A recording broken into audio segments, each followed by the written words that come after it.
Last लेक्चरला आपण sexual reproduction in human being start केलेलं होतं आणि sexual reproduction in human being मध्ये आपण मेल रिप्रोडक्टिव्ह सिस्टीम आणि फिमेल रिप्रोडक्टिव्ह सिस्टीम सुद्धा पाहिलेल्या होत्या. तर तुम्हाला ते स्ट्रक्चर काय करायचं आहे, आठवायचं आहे की फिमेल रिप्रोडक्टिव्ह सिस्टीम कशी होती. कारण आपला आजचा जो टॉपिक आहे तो आहे मेन्स्ट्रुअल सायकल. ठीक आहे, तर मेन्स्ट्रुअल सायकल शिकण्यासाठी तुम्हाला आठवावे लागतील ते स्ट्रक्चर. इथे ड्रग डायग्राम जस्ट मी ड्रॉ केलेली आहे. तर इथे काय असतं, pair of ovaries, then fallopian tube, then uterus and vagina. It is just rough diagram. तर तू ते रफ डायग्राम न करता तुम्हाला ती आठवावीच लागेल की फिमेल रिप्रोडक्टिव्ह सिस्टीमची डायग्राम कशी होती. आठवते? ओके, ठीक आहे, तुम्हाला आठवत असेल असं आपण कन्सिडर करून मेन्स्ट्रुअल सायकलला स्टार्ट करू. तर काय होते, ही जी काही फिमेल रिप्रोडक्टिव्ह सिस्टीम आहे, या फिमेल रिप्रोडक्टिव्ह सिस्टीम मध्ये काही चेंजेस घडून येतात. पण हे चेंजेस कधी घडून येतात? At the puberty. तर आपण पाहिलेली आहे की प्युबर्टी कधी येते कुठल्याही गर्ल्समध्ये. Generally this menstrual cycle is occurs in a female. तर फिमेलमध्ये मेन्स्ट्रुअल सायकल होत असते. आणि मेन्स्ट्रुअल सायकल म्हणजे काय असते, तर ड्युरिंग द टाइम ऑफ प्युबर्टीच्या वेळेस, जेव्हा म्हणजे प्युबर्टी कधी होईल, एखादी मुलगी मॅच्युअर कधी होईल, तर नियर अबाउट 10 to 15 इयर्सच्या दरम्यान ही मॅच्युरिटी येत असते मुलींमध्ये. आणि अशा वेळेस प्युबर्टीच्या टाइमला काय होते की फिमेल रिप्रोडक्टिव्ह सिस्टीममध्ये काही चेंजेस घडून येत असतात. है ना, फिमेल रिप्रोडक्टिव्ह सिस्टीममध्ये काय होतात, काही चेंजेस घडून येत असतात. आणि हे चेंजेस कसे असतात, सायक्लिक असतात. दर 28 ते 30 दिवसानंतर हे चेंजेस काय होतात, रिपीट होत असतात. म्हणून हे चेंजेस सायक्लिक आहे. आणि अशा प्रकारचे सायक्लिक चेंजेस घडून येण्याची जी प्रोसेस आहे त्याला काय म्हटलं जाते, मेन्स्ट्रुअल सायकल. मेन्स्ट्रुअल सायकल काय आहे मग? It is a cyclic process. It is natural cyclic process which occurs after every 28 and 30 days of interval. तर 28 आणि 30 दिवसाच्या इंटरवल नंतर जे काही चेंजेस फिमेल रिप्रोडक्टिव्ह सिस्टीम मध्ये घडून येतात after the puberty of that girl. गर्ल्सच्या प्युबर्टी पिरियड नंतर, मॅच्युरिटी पिरियड नंतर जे काही रिप्रोडक्टिव्ह चेंजेस घडून येत असतील रिप्रोडक्टिव्ह सिस्टीम मध्ये फिमेलच्या, त्याला आपण काय म्हटलेलं होतं, त्याला आपण म्हटलेलं होतं, यस, काय म्हटलेलं होतं त्याला आपण, menstrual cycle. It is an cyclic process. It is cyclic process. काय होत असते मेन्स्ट्रुअल सायकल मध्ये पहा, तर 4 hormones are important here. This 4 hormones are essential ones and control the menstrual cycle. Whole cycle is controlled by these 4 hormones: follicle stimulating hormone, luteinizing hormone, estrogen and progesterone. These 4 hormones regulate or control the whole menstrual cycle. These are follicle stimulating hormone, luteinizing hormone, estrogen and progesterone. आणि ही जी काही menstrual सायकलचा जो phenomena आहे, process आहे, ही 4 phases मध्ये चालत असते. तर 4 फेजेस कोणते आहेत? Period of menstruation, period of regeneration of endometrium, ovulation period आणि period of secretion of gland in endometrium. तर पिरियड ऑफ मेन्स्ट्रुएशन मध्ये काय होते, हा जो काही पिरियड आहे हा 1st to 5th डे पर्यंत चालत असतो. हा जो पिरियड आहे तो 1st to 5th डे पर्यंत चालत असतो. That period is called as period of menstruation. तर पिरियड ऑफ मेन्स्ट्रुएशन मध्ये काय होते, पिरियड ऑफ मेन्स्ट्रुएशन मध्ये जी एंडोमेट्रियम लाइनिंग आहे ती थिन होताना आपल्याला दिसते. ते एंडोमेट्रियम काय, endometrium is nothing but the lining present inside और at the inner side of uterus. युटेरसच्या इनर साइडला जी लाइनिंग प्रेझेंट असते एपिथेलियल टिश्यूची, त्याला आपण काय म्हणत असतो, एंडोमेट्रियम म्हणत असतो. ठीक आहे, तर एंडोमेट्रियम काय होते या दिवसात, फ्रॉम 1st to 5th, हे जे काही दिवस आहे पहिल्या दिवसापासून 5व्या दिवसापर्यंत हे एंडोमेट्रियम कशी होते, थिन होत जात असते. आणि त्यानंतर 5व्या दिवसापासून ऑनवर्ड ही एंडोमेट्रियम काय होते, पुन्हा रिजनरेट होते, म्हणजे बिल्डअप व्हायला सुरुवात होते. एंडोमेट्रियम पुन्हा काय रिजनरेट म्हणजे बिल्डअप व्हायला सुरुवात होत असते. ठीक आहे, 5व्या दिवसापासून तर 14व्या दिवसापर्यंत.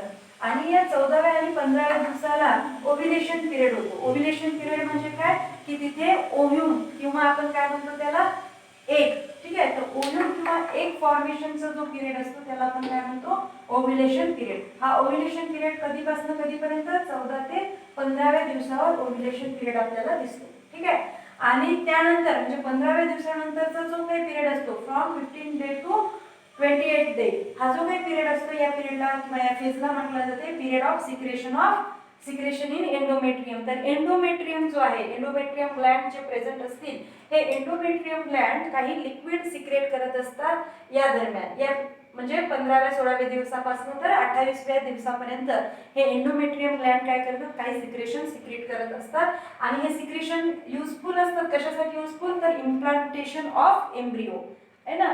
पहा काय होत असते की ओव्हरीने एम्ब्रिओ रिलीज केला, ठीक आहे, ओव्हरीने काय केलं, ओव्ह्यूम रिलीज केला, सॉरी यस, एम्ब्रिओच्या इम्प्लांटेशनसाठी it is essential, this secretion is essential.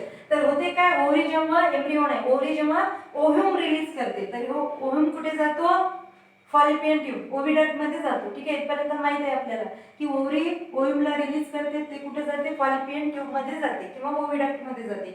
आणि इथे गेल्यानंतर इकडनं काय येतो, स्पर्म येतो, आणि हा स्पर्म ओव्ह्यूम सोबत फर्टिलाइज होऊन काय बनते, झायगोट. आणि झायगोट जे आहे त्याच्यानंतर झायगोटचं सेल डिव्हिजन होऊन आपल्याला मिळतो तो एम्ब्रिओ. आणि हा एम्ब्रिओ काय होतो, मग या युटेरस मध्ये येऊन तो एम्ब्रिओ इम्प्लांट होतो. आणि त्याच्यानंतर त्याची जी डेव्हलपमेंट आहे, फुल डेव्हलपमेंट ती युटेरस मध्ये होत असते.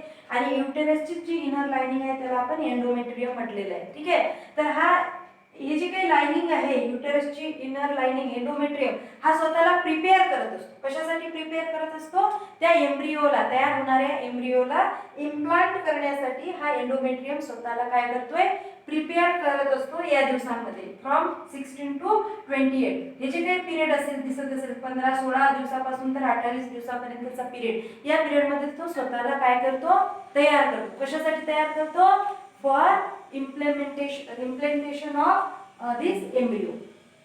ओके, ठीक आहे. And this hormones, okay. तर हे जे 4 हार्मोन्स आहे रेग्युलेट करते म्हटलं आपण मेन्स्ट्रुअल सायकल. तर कशा प्रकारे रेग्युलेट करते आपण वन बाय वन पाहूया. काय होते, ओव्हरीमध्ये आपल्याला माहिती आहे millions of ovums, unmatured ovums are present in ovary at the time of birth of girls foetus. तर गर्ल फिटसचा जेव्हा जन्म होतो तेव्हा लाखो, 2 ते 3 लाख अनमॅच्युअर्ड ओव्ह्यूम्स प्रेझेंट असतात ओव्हरीज मध्ये. पण प्युबर्टी नंतर काय होतात, ते ओव्ह्यूम मॅच्युअर्ड होऊन एक प्रत्येक महिन्याला एक ओव्ह्यूम रिलीज करते ओव्हरी. दर महिन्याला एक ओव्ह्यूम काय करत असते, रिलीज करत असते ओव्हरी. हे आपल्याला माहिती आहे. तर काय झालं, प्युबर्टी नंतर काय होते, प्रोसेस कशी स्टार्ट होते पहा. जे पिट्युटरी ग्लँड आहे, हे पिट्युटरी ग्लँड काय करते, फॉलिकल स्टिम्युलेटिंग हार्मोन प्रोड्यूस करते, सिक्रीट करते. फॉलिकल स्टिम्युलेटिंग हार्मोन काय करत असते, पिट्युटरी ग्लँड सिक्रीट. आता फॉलिकल स्टिम्युलेटिंग हार्मोन कधी, आफ्टर प्युबर्टी. आफ्टर प्युबर्टी काय होते की pituitary gland secrete follicle stimulating hormone, FSH. लक्षात ठेवायचं, हे हार्मोन सिक्रेट केल्यानंतर जे काही फॉलिकल्स म्हणजे काय, follicles present inside the ovary. ओव्हरीमध्ये काय प्रेझेंट असतात, फॉलिकल. ठीक आहे, तर फॉलिकल काय, it is an sac like structure. Follicle जे सॅक लाईक स्ट्रक्चर आहे की ज्याच्यात काय खूप सारं फ्लुइड असते आणि ओव्ह्यूम प्रेझेंट असतो. फॉलिकल म्हणजे काय, एक सॅक लाईक स्ट्रक्चर ज्याच्यात फ्लुइड आहे आणि फ्लुइड सोबत काय असतो, ओव्ह्यूम असतो, त्याला काय म्हणतात, फॉलिकल. तर असे खूप सारे फॉलिकल्स असतील ओव्हरीमध्ये, है ना. Millions of follicles are present in ovary, पण several follicles are present in ovary. पण आपल्याला तेवढे फॉलिकलची गरज नाहीये. आपल्याला काय, प्रत्येक महिन्याला आपल्याला माहिती आहे फक्त एकच ओव्ह्यूम काय होत असतो, रिलीज होत असतो. मग काय होईल, हे several follicles are present in ovary, but out of which one follicles get develop. ठीक आहे, तर खूप सारे जे फॉलिकल्स आहेत त्या फॉलिकल्स पैकी एक फॉलिकल काय होतो, डेव्हलप होतो under the presence of this hormone, that is follicle stimulating hormone, FSH. तर FSHच्या प्रेझेन्समध्ये काय होते की जे काही फॉलिकल्स आहेत या सेव्हरल फॉलिकल्स मधला एक फॉलिकल्स काय होतो, स्वतःमध्ये डेव्हलपमेंट घडून आणतो, तो डेव्हलप होतो, तो त्याची ग्रोथ होते. ठीक आहे, त्याची ग्रोथ होते. आणि ग्रोथ झाल्यानंतर त्याला काय म्हणतात, ग्राफियन.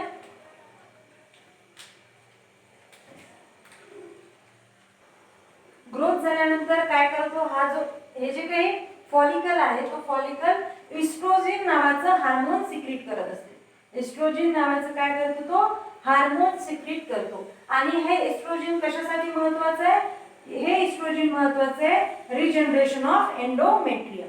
जी काही रिजनरेशन प्रोसेस आपल्याला दिसते एंडोमेट्रियमची, ही कशाच्या थ्रू होते? इन द प्रेझेन्स ऑफ इस्ट्रोजिन, है ना. इस्ट्रोजिनच्या प्रेझेन्स मध्ये किंवा इस्ट्रोजिनच्या अधिपत्याखाली ही जी काही स्टेप आहे रिजनरेशन ऑफ एंडोमेट्रियम ही होत असते. ठीक आहे ना. इस्ट्रोजनच्या इफेक्टमुळे रिजनरेशन ऑफ एंडोमेट्रियम स्टार्ट होतो. आणि हे इस्ट्रोजन कोण सिक्रेट करते? हे डेव्हलप फॉलिकल. ठीक आहे. हे जे काही फॉलिकल आपल्याला दिसत आहेत हे फॉलिकल काय करतात? इस्ट्रोजन सिक्रेट करतात. इस्ट्रोजन नावाचं हार्मोन सिक्रेट करतात. And this estrogen hormone is responsible for the regeneration of this endometrium lining. ठीक आहे. इथपर्यंत आलं लक्षात तुमच्या.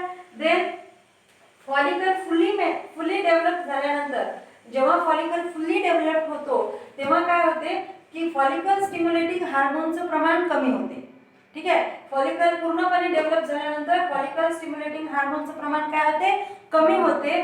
पण ल्युटिनायझिंग हार्मोन सिक्रेशनचं प्रमाण वाढते. पिट्युटरी ग्लॅंड काय करते? हे FSH सिक्रेशन कमी करते आणि त्याच वेळेस ल्युटिनायझिंग हार्मोनचं प्रमाण, सिक्रेशनचं जे काही प्रमाण असेल ते वाढवून देते. ठीक आहे. म्हणजे आता कोण वाढणार इथे? ल्युटिनायझिंग हार्मोन म्हणजे LH. आता इथे काय होणार? LH ची क्वांटिटी वाढणार.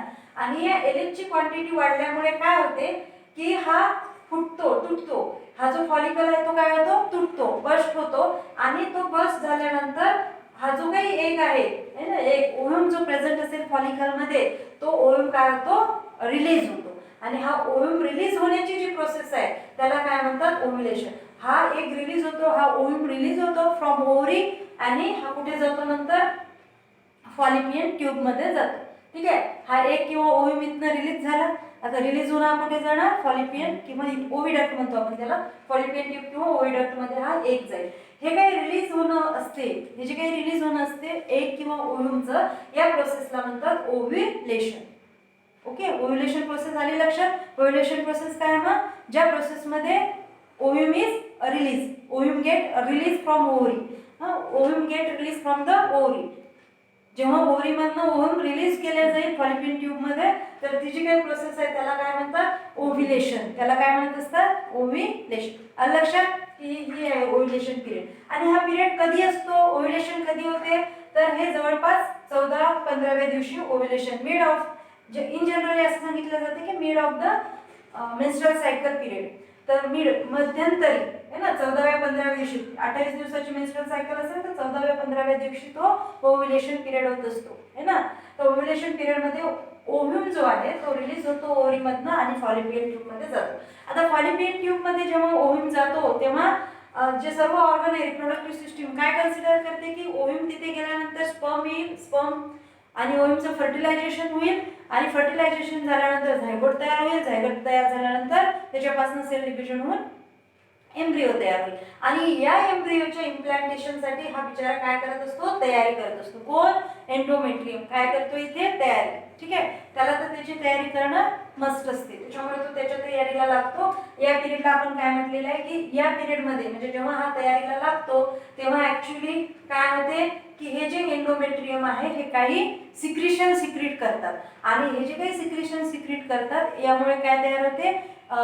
जे एम्ब्रिओचे इम्प्लांटेशनसाठी ज्या काही गोष्टी गरजेच्या असतील, ब्लड वगैरे, तर ह्या सर्व गोष्टी काय होतात तिथं तयार व्हायला सुरुवात होते.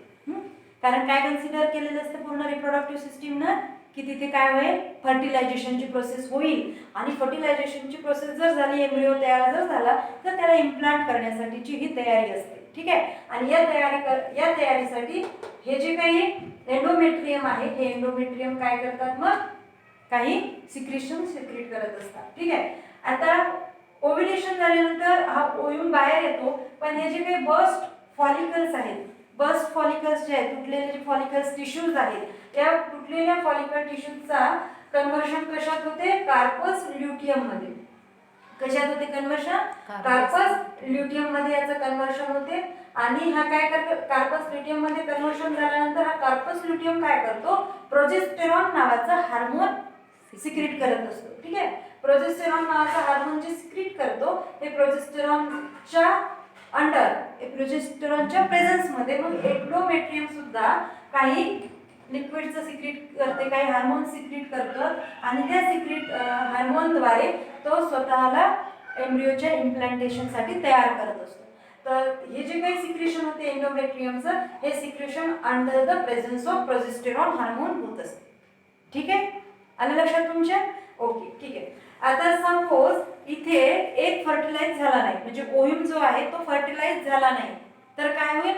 जर ओव्ह्यूम फर्टिलाइज झाला नाही तर हे जे काही कार्पस ल्युटियम आहे याचं कन्व्हर्शन होत असते कार्पस अल्बिकन्स मध्ये. कशात होते त्याचं कन्व्हर्शन? Corpus albicans. आणि कार्पस अल्बिकन्स मध्ये जेव्हा याचं काय म्हणून आपण कन्व्हर्शन होते तेव्हा काय होते, म्हणजे नियर अबाउट 27 ते 28 दिवसानंतरची ही प्रोसेस आहे. पुन्हा काय होते, जे एंडोमेट्रियम वॉल आहे ना, हे एंडोमेट्रियम ब्रेक व्हायला सुरुवात होते.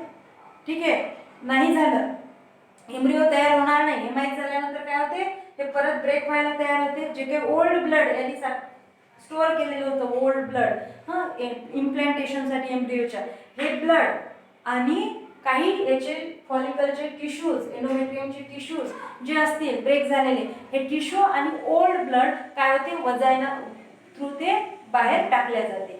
याला काय म्हणतो आपण? ब्लिडिंग. म्हणजे पुन्हा एकदा पहिल्या दिवसापासून पुन्हा काय सुरू होते? ब्लिडिंग सुरू होते. जर हे ओव्ह्यूम फर्टिलाइज झाला नाही तर काय होते, हे पुन्हा पहिल्या दिवसापासून ब्लिडिंग सुरू होते.